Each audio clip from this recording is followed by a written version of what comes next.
Good morning दोस्तों। CD are के Saini BEd classes में आप सभी दोस्तों का, प्रशिक्षणार्थियों का, मित्रों का हार्दिक स्वागत है, अभिनंदन है।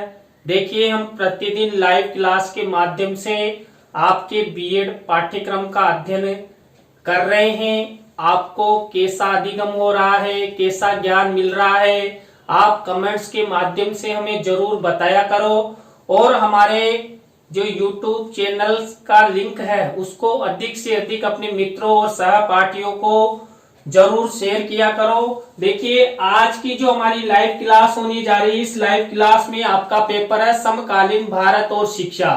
इस समकालीन भारत और शिक्षा पेपर के अंतर्गत हम शिक्षा के सार्वजनिकरण या सार्वभौमिकरण को प्राप्त करने की व्यू रचनाएं कौन कौन सी है उनके बारे में अध्ययन करेंगे। इससे पहले की लाइव क्लास में मैंने आपको बता दिया है कि सार्वजनिकरण या सार्वभौमिकरण क्या होता है, इसको वित्त पोषण कहां से मिलता है, शिक्षा का सार्वजनिकरण होने या सार्वभौमिकरण होने से जो भारतीय नागरिक है, भारतीय बालक है, बालिकाएं हैं, उनको क्या बेनिफिट मिलता है, इसके बारे में हमने विस्तार पूर्वक पूर्व में अध्ययन कर लिया है।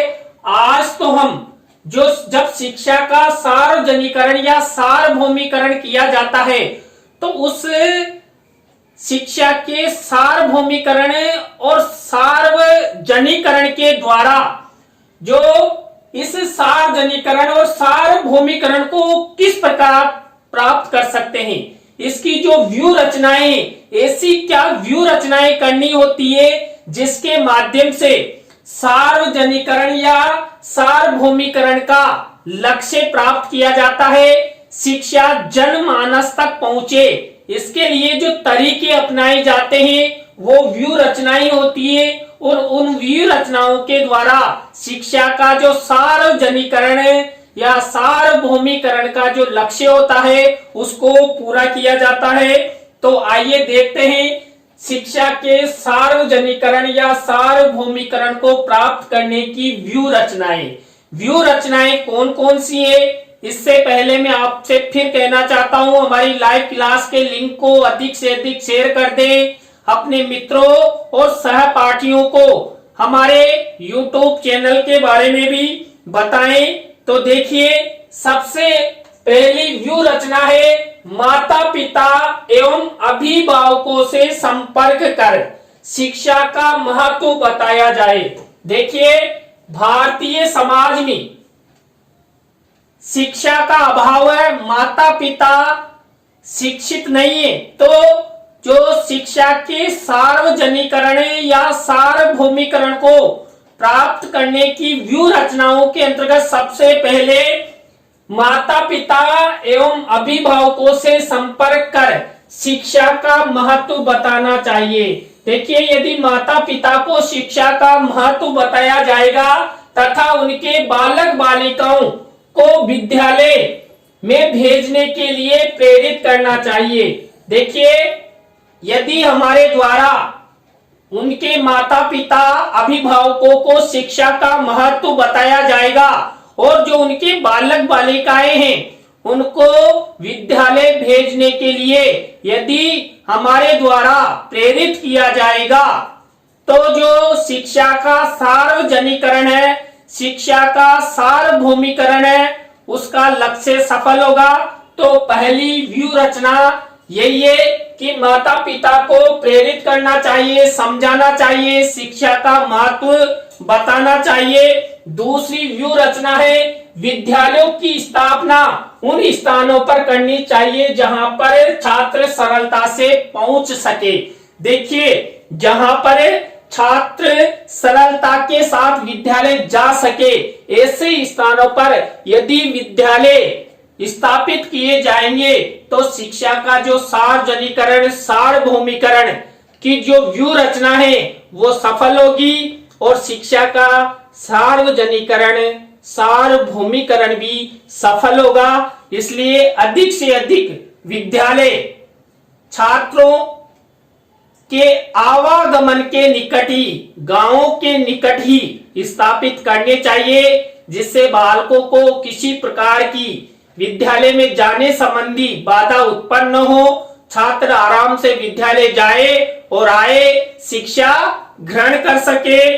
नंबर 3 व्यू रचना है, प्रौढ़ शिक्षा कार्यक्रमों को व्यापक स्तर पर चलाना चाहिए। देखिए, जो बालक बालिका, जो युवा, जो प्रौढ़ मान लीजिए नियमित विद्यालय में नहीं जा सकते, ऐसे बालक बालिकाओं, ऐसे युवाओं, प्रौढ़ों के लिए प्रौढ़ शिक्षा कार्यक्रम और सायकालीन क्लासें स्टार्ट करके उनको शिक्षित किया जा सकता है। और शिक्षा का जो सार्वभौमिकरण, सार्वजनिकरण का लक्ष्य है, उस लक्ष्य को पूरा किया जा सकता है। तो ये 3 व्यू रचनाएं हमने अध्ययन कर ली। इसके बाद चौथी व्यू रचना है विद्यालय समय विभाग चक्र बालकों की सुविधाओं के अनुसार निर्धारित होना चाहिए। आप सभी को पता है कि जो बालक बालिकाएं होते हैं, कई अपने माता पिताओं के साथ घर के कार्यों में सहयोग करते हैं। तो बालकों की सुविधा के अनुसार जैसा वो चाहते हैं वैसा समय विभाग चक्र लागू किया जाए। तो शिक्षा की जो व्यू रचना है, शिक्षा के सार्वजनिकरण या सार्वभौमिकरण की जो व्यू रचना है, वो सफल हो सकती है। आप सभी को पता है कि सुबह और शाम को छात्र बिजी रहते हैं, कई प्रकार के घरेलू कार्य करते हैं। तो बीच का जो मध्यस्थ समय 10 से 4 का, वो अच्छा समय होता है। इस समय बालक आसानी से विद्यालय जा सकता है और शिक्षा ग्रहण कर सकता है। तो बालकों की सुविधाओं के अनुसार समय विभाग चक्र होना शिक्षण की सफलता का एक राज है, एक व्यू रचना है। इसके बाद 5वीं व्यू रचना है विद्यालय में पुरुष अध्यापकों के साथ साथ महिला अध्यापकों की भी नियुक्ति करनी चाहिए। देखिए, विद्यालयों में बालकों के साथ वर्तमान समय में बालिकाएं भी विद्यालय जाने लगी है और बालिकाओं का शिक्षा प्रतिशत भी बढ़ने लगा है। तो जिन विद्यालयों में पुरुष अध्यापक है, उनके साथ साथ महिला अध्यापक भी होनी चाहिए। महिला अध्यापक बालिकाओं से संबंधित जो भी समस्याएं हैं, उन समस्याओं का समाधान कर सकती है। बालिकाएं अपनी समस्याओं को महिला टीचर को अच्छे से बता सकती है। इसलिए विद्यालयों में यदि महिला अध्यापकों की नियुक्ति की जाएगी तो शिक्षा का सार्वजनिकरण, शिक्षा का सार्वभौमिकरण की जो व्यू रचना है, लक्ष्य है, उसको कम समय में ही प्राप्त किया जा सकता है। तो हमें विद्यालयों में महिला शिक्षिकाएं नियुक्त करनी चाहिए। इसके बाद नंबर 6 व्यू रचना है जिन क्षेत्रों में बालक बालिकाएं अधिक हो, वहां पर विद्यालय 2 पारी में संचालित करने चाहिए। देखिए, कई क्षेत्रों में, कई स्थानों पर बालक बालिकाएं अधिक होते हैं, लेकिन विद्यालय भवन का अभाव होता है।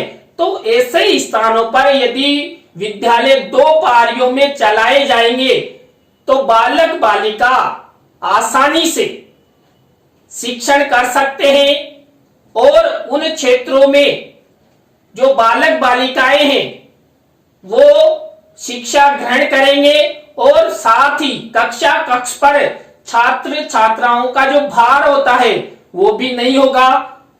कक्षा कक्ष में लिमिट के अनुसार छात्र छात्रा प्रवेशित होंगे यदि विद्यालय को 2 पारी में चलाया जाएगा तो। और एक बेनिफिट ये भी होगा, एक ही भवन में अधिक छात्र छात्राएं अध्ययन कर सकते हैं। तो ये बहुत अच्छी व्यू रचना है। ये 6 व्यू रचनाएं हमने अध्ययन कर ली। इनके माध्यम से शिक्षा के सार्वजनिकरण, शिक्षा के सार्वभौमिकरण का लक्ष्य, उद्देश्य पूरा किया जा सकता है और इसकी व्यू रचना को भी प्राप्त किया जा सकता है। देखिए जो हमारा चैनल है ये CDR सैनी परिवार की ओर से संचालित है और आप सभी की सेवा के लिए, आप सबको ज्ञान प्रदान के लिए करने के लिए सदा तत्पर रहता है। तो आप सभी का भी इस चैनल के प्रति सहयोग अपेक्षित होता है। तो आप सब हमारे चैनल को अधिक से अधिक सब्सक्राइब करें, पास ही बने बेल आइकन के बटन को दबावे, अपने मित्रों और रिश्तेदारों को हमारे चैनल को अधिक से अधिक शेयर करें, जिससे वो भी हमारे चैनल का ज्ञान प्राप्त कर सके, अधिगम कर सके और परीक्षा की अच्छी तैयारी कर सके। इसके बाद नेक्स्ट 7वें नंबर की व्यू रचना है, छात्रों के लिए विद्यालयों का वातावरण आनंदमय होना चाहिए। देखिए विद्यालय का वातावरण भी शिक्षा के सार्वजनिकरण या सार्वभौमिकरण को प्राप्त करने की जो व्यू रचना है उनमें महत्वपूर्ण स्थान रखता है। यदि विद्यालय का वातावरण आनंदमय होगा, आसपास शराब की दुकान नहीं होगी, मादक पदार्थों का यदि वातावरण आसपास नहीं होगा तो विद्यालयों का वातावरण अच्छा होगा और बालकों के साथ साथ बालिकाएं भी बेझिझक होकर बिना किसी डर के विद्यालयों में जाएगी और शिक्षा ग्रहण करेगी। तो ये जो 7वें नंबर की व्यू रचना है शिक्षा के सार्वजनिकरण या सार्वभौमिकरण की, तो ये भी महत्वपूर्ण स्थान रखती है। इसके बाद नंबर 8 व्यू रचना है, छात्रों के लिए पाठ्यक्रम का निर्माण करते समय स्थानीय वातावरण और संसाधनों का ध्यान रखना चाहिए। देखिए जब छात्रों के लिए पाठ्यक्रम का निर्माण किया जाए तो स्थानीय वातावरण यानी कि विद्यालय के आसपास क्षेत्र के वातावरण का विशेष ध्यान रखकर और संसाधनों का भी ध्यान रखना चाहिए कि बालकों के लिए उस विद्यालय में, उस क्षेत्र में शिक्षण हेतु आवश्यक संसाधन है कि नहीं है, ये सब ध्यान में रखकर यदि पाठ्यक्रम का निर्माण किया जाएगा तो छात्र शिक्षण के प्रति रुचि लेंगे और रुचि लेंगे तो शिक्षण प्रभावशाली बनेगा। प्रभावशाली शिक्षण छात्रों को प्रतिभाशालिता की ओर ले जाता है और फ्यूचर निर्माण में बहुत सहयोग प्रदान करता है। देखिए हम कम से कम 20 से 22 व्यू रचनाओं का अध्ययन करेंगे, तो आप वीडियो को बिल्कुल भी स्वाइप नहीं करें, लगातार हमारे चैनल के साथ बने रहे और चैनल के लिंक को शेयर करते रहे, वीडियो का आनंद लेते रहे। इसके बाद नंबर 9 व्यू रचना है, जनजातीय क्षेत्रों में आवश्यक विद्यालयों की स्थापना की जानी चाहिए। देखिए कई ऐसे क्षेत्र हैं जहां पर आदिवासी जनता निवास करती है, जनजातियां निवास करती है, जो शिक्षा की पहुंच से दूर है, उनको शिक्षा नहीं मिल पा रही है। ऐसे स्थानों पर विद्यालयों की स्थापना की जाएगी तो जनसाधारण भी शिक्षा की मुख्य धारा से जुड़ेंगे, आदिवासी लोग भी शिक्षा की मुख्य धारा से जुड़ेंगे, जनजाति वर्ग के लोग भी शिक्षा की मुख्य धारा से जुड़ेंगे और योग्यता हासिल करेंगे, ज्ञान प्राप्त करेंगे, अधिगम की उपलब्धि उन्हें होगी। तो शिक्षा का जो सार्वजनिकरण है, सार्वभौमिकरण की जो व्यू रचना है वो सफल हो सकती है। सार्वजनिक या सार्वभौमिकरण का लक्ष्य तभी सफल होगा जब जनजातीय क्षेत्रों में, आदिवासी क्षेत्रों में भी विद्यालय स्थापित किए जाएंगे। इसके बाद नंबर 10 व्यू रचना है, विद्यालयों में आवश्यक शैक्षिक संसाधन होने चाहिए। शिक्षा से संबंधित, छात्रों को शिक्षण करवाने से संबंधित जो आवश्यक संसाधन है, उन आवश्यक संसाधनों की उपलब्धि विद्यालय में होना चाहिए। मान लीजिए जैसे श्याम पट है, चौक है, डस्टर है, दृश्य श्रव्य उपकरण है, बैठने के लिए छात्रों के लिए फर्नीचर है। ये सब व्यवस्थाएं यदि विद्यालय में होगी तो छात्र शिक्षण के लिए लालायित रहेंगे, सक्रिय होंगे और अपने जीवन में शिक्षण संबंधी ज्ञान ग्रहण करेंगे। उनमें भाषा संबंधी, सामाजिकता संबंधी दक्षता प्राप्त होगी। तो इसके बाद नेक्स्ट व्यू रचना है, छात्रों के लिए पर्याप्त फर्नीचर की व्यवस्था होनी चाहिए। ये देखिए अभी अभी मैंने बताया था कि विद्यालयों में यदि पर्याप्त फर्नीचर की व्यवस्था होगी तो शिक्षा का जो सार्वजनिकरण या सार्वभौमिकरण का जो उद्देश्य है वो सफल हो सकता है। इसके बाद नंबर 12 व्यू रचना है, छात्रों के लिए आवश्यक कक्षा कक्षों की उचित मात्रा में व्यवस्था होनी चाहिए। देखिए छात्र के अनुरूप यदि विद्यालयों में कक्षा कक्ष नहीं होंगे तो छात्रों को शिक्षण कार्य करने में दिक्कत आएगी, परेशानी आएगी। तो विद्यालयों में कक्षा कक्ष की उपलब्धता होना आवश्यक है, जिससे छात्र अधिक से अधिक विद्यालयों में नामांकित हों। और विद्यालय में छात्र नामांकित कब होंगे? जब उनके बैठने के लिए उचित कक्षा कक्ष होंगे, अच्छा विद्यालय होगा, विद्यालय का वातावरण अच्छा होगा। तो विद्यालयों में उचित कक्षा कक्षों की उपलब्धता भी एक व्यू रचना है, जिसके माध्यम से शिक्षा के सार्वजनिकरण, सार्वभौमिकरण के उद्देश्य लक्ष्य को प्राप्त किया जा सकता है। नेक्स्ट व्यू रचना है, शिक्षण को प्रभावशाली बनाने हेतु विद्यालयों में शिक्षण सहायक सामग्री भी उपलब्ध होनी चाहिए। आप सभी को पता है जो बालक होते हैं वो चित्रों पर अधिक ध्यान देते हैं, चित्रों में अधिक रुचि लेते हैं। यदि छात्रों को चित्रों के माध्यम से, मॉडल्स के माध्यम से, तकनीकी के माध्यम से पढ़ाया जाएगा तो उनमें शीघ्र अधिगम होगा और जो शिक्षा के सार्वभौमिकरण, सार्वजनिकरण की जो उपलब्धता है या लक्ष्य है या भूमिका है वो सही सिद्ध होगी। इसलिए विद्यालयों में प्रभावशाली जो शिक्षण अधिगम सामग्री है, दृश्य श्रव्य उपकरण है, तकनीकी संसाधन है, वो बालकों के लिए उपलब्ध होना चाहिए। तभी जाकर जो शिक्षा के सार्वजनिकरण या सार्वभौमिकरण का लक्ष्य पूरा हो सकता है। देखिए ये हमारे चैनल का कीवर्ड है CDRK सैनी, जिसे आप गूगल, यूट्यूब, विडमेट, फेसबुक पर CDRK सैनी के नाम से सर्च कर सकते हैं।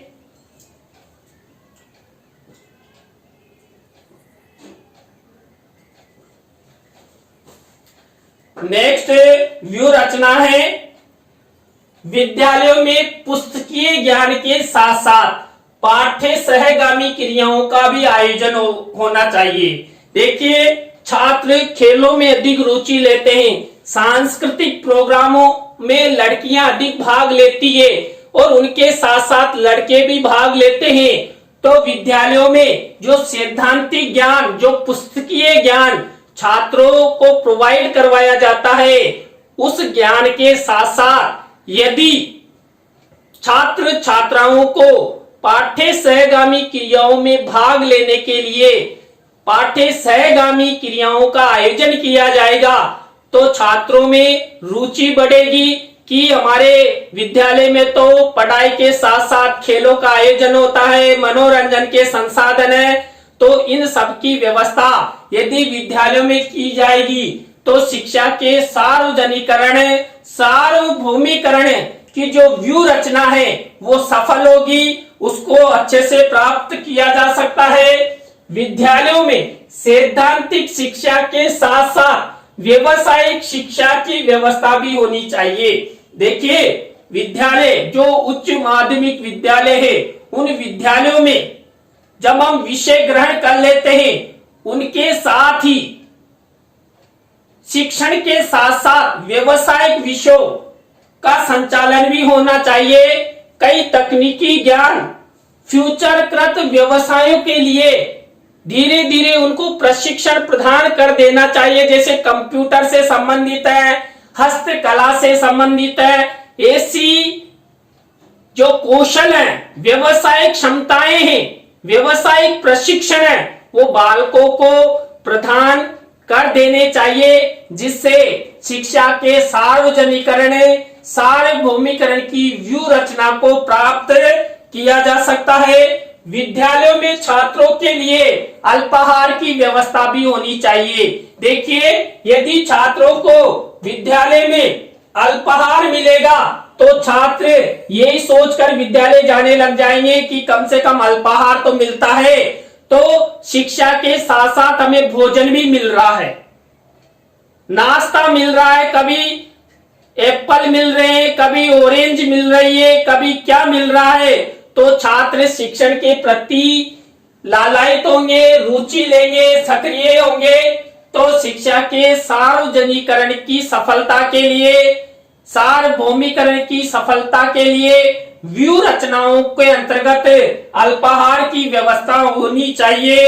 विद्यालयों में शिक्षण हेतु रुचिकर एवं प्रभावशाली शिक्षण विधियों का प्रयोग करना चाहिए। देखिए, कक्ष में छात्रों को अध्यापक द्वारा शिक्षण करवाया जाता है, और यदि अध्यापक रुचिकर शिक्षण विधियों, शिक्षण सिद्धांतों के साथ साथ शिक्षण सूत्रों का भी प्रयोग करेगा, तो शिक्षक का शिक्षण प्रभावशाली होगा और छात्र अधिक से अधिक सक्रिय होंगे, शिक्षण के प्रति रुचि लेंगे और अच्छा ज्ञान उनको मिलेगा, और अच्छे ज्ञान के द्वारा वो अच्छा मूल्यांकन दे सकते हैं। अच्छे मूल्यांकन से उनका परिणाम भी अच्छा आएगा, उनकी उपलब्धि बढ़ेगी और वो प्रतिभाशालिता की ओर आगे बढ़ेंगे।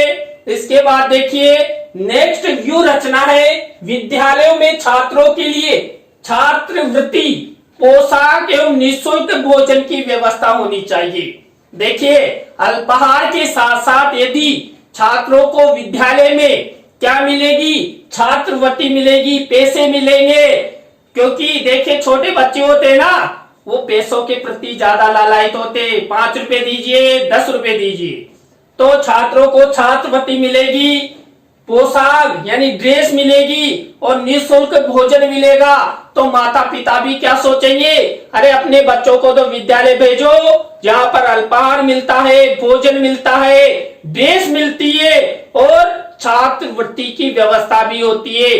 तो शिक्षा का सार्वजनिकरण, सार्वभौमिकरण का जो व्यू रचना है वो सफल होगी। इसलिए विद्यालयों में छात्रों के लिए छात्रवृत्ति, पोशाक, अल्पाहार और निःशुल्क भोजन की व्यवस्था विद्यालय में होगी, तो व्यू रचना जरूर 100% सफल होगी।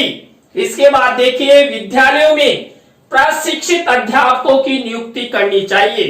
देखिए, छात्रों के अध्ययन अध्यापन हेतु यदि प्रशिक्षित यानी कि डिग्री धारक, अनुभव धारक यदि अध्यापक नियुक्त किए जाएंगे, तो वो शिक्षक छात्रों को अच्छे से पढ़ा सकेंगे, शिक्षण करवा सकेंगे। देखिए, प्रशिक्षित अध्यापकों को ही पता होता है कि छात्रों को कौन सी तकनीक से, कौन से शिक्षण सूत्र से, कौन सी शिक्षण विधि से, कौन से शिक्षण सिद्धांत के द्वारा अच्छा पढ़ाया जा सकता है। तो विद्यालयों में प्रशिक्षित अध्यापकों की नियुक्ति की जाएगी, तो जो शिक्षा का सार्वभौमिकरण, सार्वजनिकरण की जो व्यू रचना है वो सफलता की ओर जाएगी, और सफलता की ओर जाएगी तो शिक्षा का प्रचार प्रसार होगा, शिक्षा जनमानस तक पहुंचेगी और प्रत्येक वर्ग के लिए शिक्षा सुलभ होगी। इसके बाद शिक्षा को अनिवार्य बना दिया जाना चाहिए। यदि शिक्षा के सार्वजनिकरण, सार्वभौमिकरण के लक्ष्य को प्राप्त करना है तो हमें शिक्षा को अनिवार्य बना दे देना चाहिए। अभिभावकों को भी कह देना चाहिए, शिक्षा अनिवार्य है। यदि आपने अपने बालकों को विद्यालय नहीं भेजा तो आपको राशन की सुविधा बंद कर दी जाएगी, या सरकार द्वारा जो भी बेनिफिट आपको मिलता है वो बिल्कुल बंद कर दिया जाएगा। इससे जो अभिभावक है वो भी अपने बालकों को विद्यालयों में नामांकित करवाएंगे और शिक्षा का प्रतिशत बढ़ेगा, नामांकन बढ़ेगा और जो शिक्षा का लक्ष्य है वो लक्ष्य पूरा होगा। इसके बाद देखिए, विद्यालय वातावरण रूढ़ियों अंधविश्वासों से परे होना चाहिए।